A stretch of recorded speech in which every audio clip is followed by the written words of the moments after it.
Paz do Senhor, meus irmãos. Quero estar abordando aqui nessa manhã sobre o tema do vídeo, sobre a última vez que eu roubei.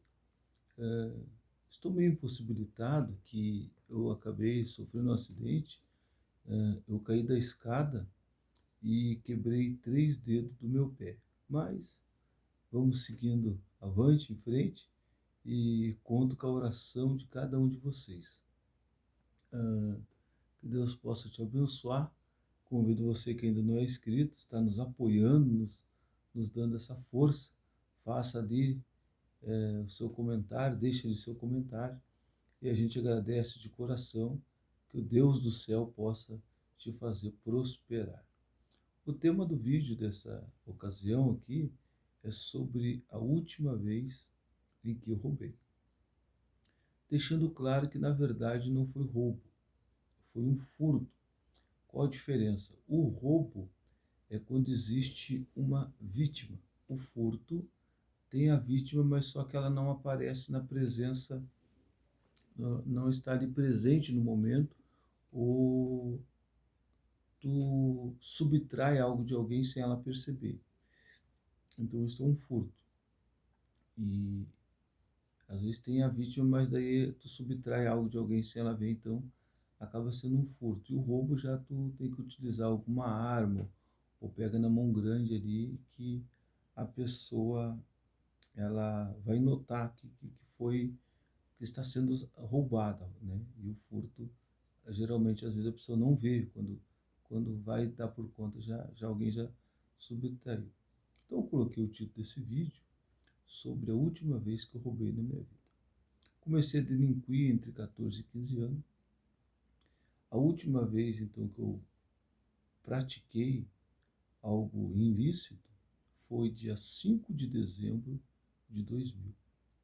A última vez que eu mexi em algo que não era meu, que não pertencia a mim, foi dia 5 de dezembro de 2000. Eu havia fugido do CPA, da colônia penal da Doutor Filho, um semiaberto localizado na cidade de Charqueada. Eu tinha fugido no final de novembro e eu estava tentando arrumar dinheiro. Eu estava no centro de Porto Alegre. Eu havia pegado um ônibus da cidade da Cachoeirinha para Porto Alegre para lá tentar roubar alguma coisa, sendo que eu morava na cidade de Gravataí. E aí eu furtei a carteira do motorista. A jaqueta dele estava no banco do motorista virada para trás, então o bolso da frente estava virado para trás. Eu tinha sentado ali naquele primeiro banco. As pessoas que estavam dentro do ônibus ali, eu estava observando para que elas não vissem. E aí foi descendo as pessoas, foi chegando perto do final da linha. E aí foi diminuindo o número das pessoas, então eu fui ali, consegui desabotoar o botão da frente da jaqueta e subtrair a carteira daquele motorista. Foi a última vez que eu mexi em alguma coisa de alguém na minha vida. E também foi uma das vezes que eu mexi, que eu me arrependi. O motorista, ele era um motorista novo na empresa, era a Aviação Vicasa, a empresa de ônibus Vicasa. E ele foi perguntar lá para o cobrador onde que o ônibus estacionava lá no final da linha. Aí foi que eu percebi que ele era um motorista novo. Era final de ano, motorista de ônibus, né? Eu pensei assim, a carteira deve estar recheada, esse motorista deve estar cheio de dinheiro, fim de ano, motorista, né? Ganha bem, eu pensando comigo na época, vou arrumar um dinheiro já aqui já de saída, depois eu tento arrumar mais. Aí descuidei a carteira dele, sendo que na época eu era ímpio, hoje eu sou cristão. Deixo claro que eu aceitei Jesus dia 12 de dezembro de 2002 e esse furto aconteceu dia 5 de dezembro de 2000. Então, quando eu aceitei Jesus, já fazia todo esse tempo que eu não mexi em nada de ninguém, porque Deus já vinha trabalhando no meu coração, né? Já vinha naquele processo ali de mudar na minha mente, mudar o meu coração, que era uma natureza terrível. Foi uma transformação que Deus fez na minha vida que eu não me importava. A minha alegria era conseguir pegar as coisas dos outros, eu ficava feliz. Então essa era uma das alegrias que a gente sabe que tem uma consequência muito triste depois, né? Uma ilusão. Então eu estava preso nessa ilusão. Só que aquele dia eu não fiquei feliz. Aí eu fui abrir a carteira, tinha R$ 3 dentro, uma nota de US$ 1, toda a documentação daquele homem e um cartão de telefone que na época estava se usando bastante, hoje a gente nem vê mais, com 28 unidades.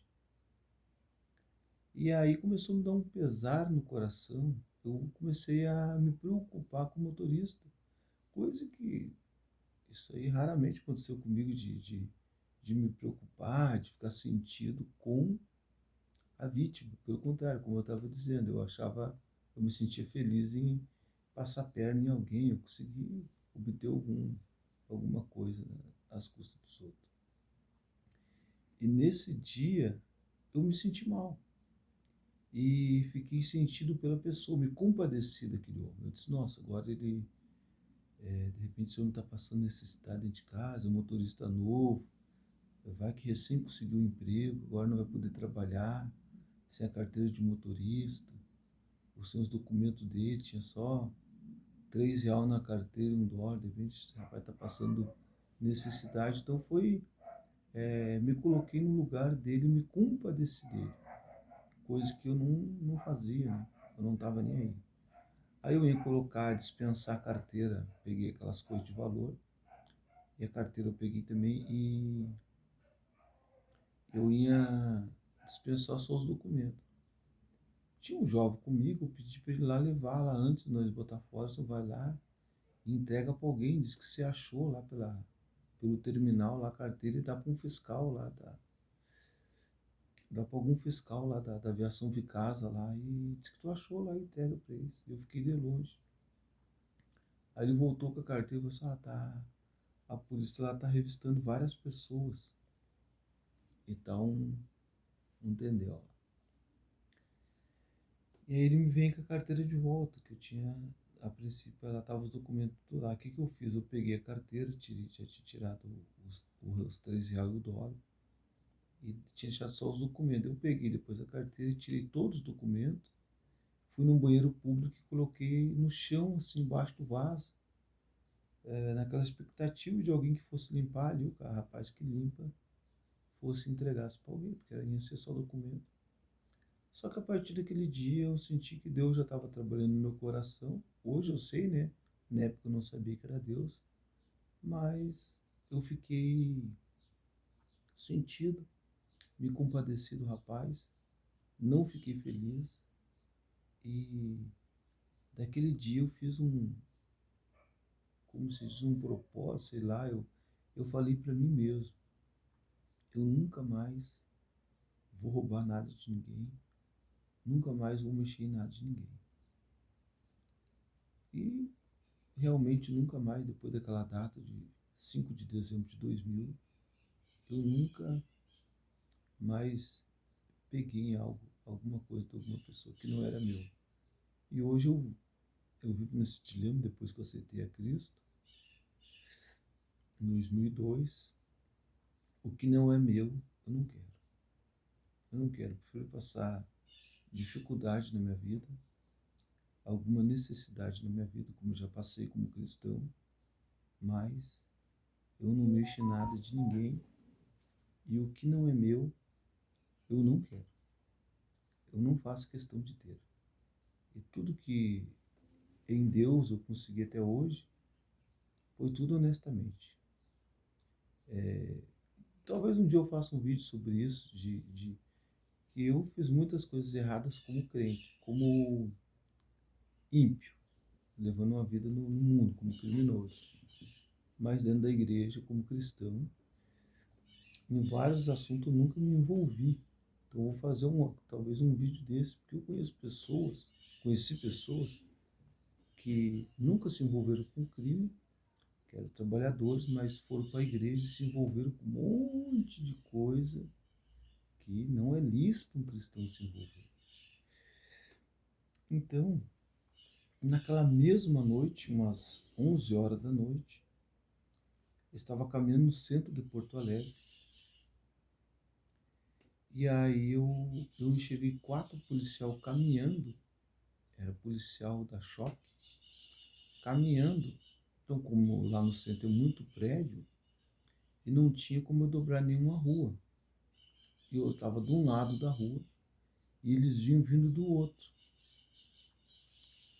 Para que eles não desconfiassem de mim, e como era tarde da noite, estava eu e outro rapaz, ele era de menor, eu peguei e atravessei a rua para o lado deles.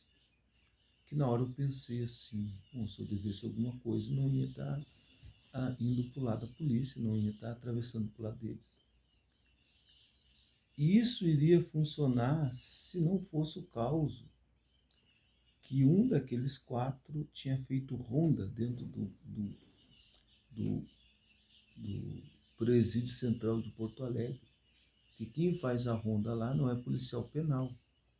É, tanto na parte externa do presídio central de Porto Alegre, quanto a parte interna é a brigada militar que faz a proteção, a guarnição, a escolta, a segurança, tudo com eles. E algumas penitenciárias do Rio Grande do Sul, por fora é a brigada, né, nos muros, e por dentro é agente penal. A PEG é a brigada. E algumas outras lá, a maioria é agente penitenciário ou polícia penal, né? E agora eles trocou para agente penal. Então um daqueles lá me conheceu, e a hora que eu fui passar por eles, pelos 3 eu teria passado tranquilo. Mas aí como ele me conheceu, ele olhou para mim e me botou na parede na hora, para a parede, coisa tal, mão na cabeça. Disse, quando que tu saiu do Central? Eu disse, não, eu nunca tive no Central, aí, sério. E aí fui tentar mentir, né, enganar eles. Não, eu nunca tive no Central, aí, tá louco. E aí os outros, tu conhece ele? Não, na época eu trabalhei no Central lá fazendo a escolta, coisa e tal. Ele é de lá, eu já vi esse bicho aí, vamos puxar a ficha dele. Tentei dar o nome errado lá na hora, a gente fica nervoso, né? Fui tentar dar o nome errado lá na hora lá e aí complicou e seguiu. O negócio é o seguinte, eu vou dar real para vocês, tô foragido, mas eu libero e o rapaz não tem nada a ver, ele só tá comigo e não tem nada a ver. Eles liberaram o rapaz, pode ir embora, isso aqui, já chamaram a viatura, me encaminharam para o Palácio da Polícia, fica lá na Avenida Ipiranga com a esquina João Pessoa. Acho que eu posei lá aquela noite. No outro dia fui encaminhado para o presídio central. Ali eu dava a terceira entrada no presídio central de Porto Alegre. Eu não me lembro o provimento que era, se era o provimento 01 ou 02, que tinha diferença. O juiz tinha 6 meses para te colocar de volta para o regime de origem, que era o meu, semiaberto. 6 meses é 1 ano. Depois tinha um lá que eles tinham feito um provimento lá, não me lembro qual deles, era em 10 dias tu tinha que estar de volta. E na época era esse provimento aí que estava regendo de 6 meses a 1 ano. E aí eu fiquei 21 dias, foi o menor tempo que eu fiquei no Central, das vezes que eu lá estive. Então, fiquei 21 dias. E aí eu conheci um rapaz lá, o Daço Vassoura, era um traficante, vendia droga lá dentro. E ele me conhecia do ano de 99, que nós tínhamos puxado cana junto, né? Em 99, em outro pavilhão. E aí na época ali eu tinha ido para um pavilhão diferente. Aí ele me chamou lá, chegou droga para ele, e aí ele me chamou lá para fumar junto. Ele fez um cigarrão de maconha dessa grossura, tamanho de um minguinho. Fez uma rodinha ali, ele disse, só para quem não tem visita, coisa e tal. A minha perna também fica meio doendo. Perna não, meus dedos aqui. Aí eu dei umas puxadas ali, fumei aquela maconha ali. Na hora me doeu esses 4 dentes aqui de baixo. Passou um dia, passou ali, né? Um dia ou de noite, passou um tempo. Começou a doer mais ainda os dentes de baixo e os 2 dentes aqui de trás. Então, quem já teve dor de dente sabe que é cruel. Eu estava com 6 dentes doendo. 4 embaixo e 2 em cima. Nessas horas a gente se lembra de Deus. Nessas horas, eu era ímpio, mas nessas horas a gente se lembra de Deus. Eu comecei a ficar ruim. Eu engolia a saliva, doía. Aí quando foi, eu sei que foi uma madrugada. Eu dormi de um dia para o outro. Eu engolia a saliva, doía. Eu creio que a maioria já passou por essa triste situação e de tanta essa experiência de dor de dente que é terrível. E também da garganta fechar e doer a ponto de não poder engolir a saliva. Então eu estava nessa situação, clamando a Deus, pedindo a Deus. Aí passou mais alguns dias, não me lembro quanto eu respirava, não me lembro quantos dias, eu respirava e me dava um fincão nas minhas costas. E aquilo ali começou devagarzinho, foi se agravando. Aí, a ponto de cada respirada que eu dava um fincão nas costas. Eu não aguentava a dor, eu tinha que gemer. Deus dizia, ai, ai, cada vez que eu respirava. Eu estava lá dentro de uma cela, quando veio gritar o meu nome. Só que eu já estava imaginando assim, vou passar Natal, vou passar Ano Novo, aqui dentro. Aqui. Aí quando veio gritando meu nome, ô Alex Jaderson, e aí Alex Jaderson, que daí eles chamam a gente, porque é muita gente, mais de 100 e poucas pessoas, mais de 100 e poucas pessoas em cada galeria, na época, lá na minha época no Central. Então quando a polícia chama lá no portão, os que ficam ali responsáveis na frente ali, eles chamam a pessoa assim, eles te apresentam, malandro. E aí, Alex Jazz? Aí os que estavam na cela ali, tá aqui, cela tal. E aí, meu, aí eles queriam que eu me apresentasse. Eu só disse que eu já tô indo aí, né? Que tava ruim, né? Aí fui. Liberdade pra você. Aí eu fui pro semiaberto de novo. Fiquei 16 dias lá. Pra mim já foi um milagre. E talvez se eu ficasse lá, não sei o que poderia acontecer com a minha saúde. Porque eu chegando no semiaberto, eu já fui para um posto de saúde. Me levaram para a enfermaria da penitenciária estadual de Jacuí. Jacuí não, de Charqueada, a PEC. Conheci lá, não sei se conhece como Pato. Que tem uma baita de uma torre, tá o tio Patinhas, não sei porquê, tá o tio Patinhas numa torre. Então eles chamam aquela penitenciária de Pato. Os presos apelidaram de Pato. Lá eu peguei uma enfermeira muito boa, então ela disse, não, eu estava com pneumonia, pontada da pneumonia, e algumas infecções que acabou doendo meus dentes tudo, e tudo não, 6 dentes, né, modo de falar, e a garganta. Ela entrou com umas medicação, tomei aqueles remédios. Ela é uma enfermeira muito gente fina, eu não estava comendo nada, ela quis dar comida dela para mim. Eu disse, não consigo comer nada, tô sem fome. E era carne, churrasco, salada de batata, arroz e uma saladinha lá de salada de batata, eu acho. E tomate, parece, não lembro. Eu disse, não, tô sem fome. Ela disse, não, come nem que seja um arroz. Eu digo, não consigo comer nem carne, nem a salada de batata, vou comer arroz. Não, tô sem fome. Ela falou com o rapaz lá, faz um sardinha de morango para ele, pega dos meus lá. Eu não me lembro o nome desse enfermeiro, mas é uma pessoa querida, uma pessoa gente boa, né? E profissional, que às vezes, até na rua aqui, eu nunca. É difícil encontrar um doutor ou enfermeira assim que tem que demonstra alguma compaixão com a tua dor, com o teu sofrimento ali, né? E aquilo me chamou muito a minha atenção, da preocupação dela, a humanidade dela, assim, né? Independente que eu era preso ou não. Então ela transmitiu aquela coisa boa, né? E a partir daquele momento ali, eu voltei para o semiaberto, melhorei minha saúde. Eu acabei fugindo outras vezes, só que eu nunca mais mexi nada de ninguém. Graças a Deus, né? E depois eu acabei aceitando Jesus dentro da TEG, quase 2 anos depois, 1 ano e pouco depois. E essa foi a última vez que eu roubei, foi 5 de dezembro de 2000. E de lá para cá eu nunca mais mexi nada de ninguém. E agradeço a Deus por Ele ter vindo ao meu encontro e ter mudado a minha vida. Ter mudado a história da minha vida, ter transformado a minha mente e meu coração e fazer eu entender que o crime, ele não compensa, que não vale a pena, que é melhor ser honesto, ser verdadeiro, ser correto, e que as coisas que a gente pode conseguir na vida de uma forma honesta, com esforço, lutando, e se é para ter alguma coisa que não seja de uma forma honesta, é melhor não ter, né?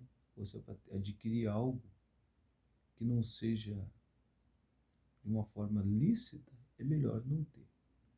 Essa vida de crime, de roubo, é uma maldição.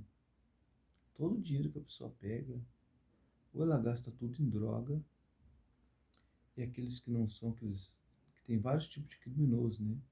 Às vezes tem criminoso que compra carro, compra casa, e ele consegue ter uma estabilidade, fica bem assim, né?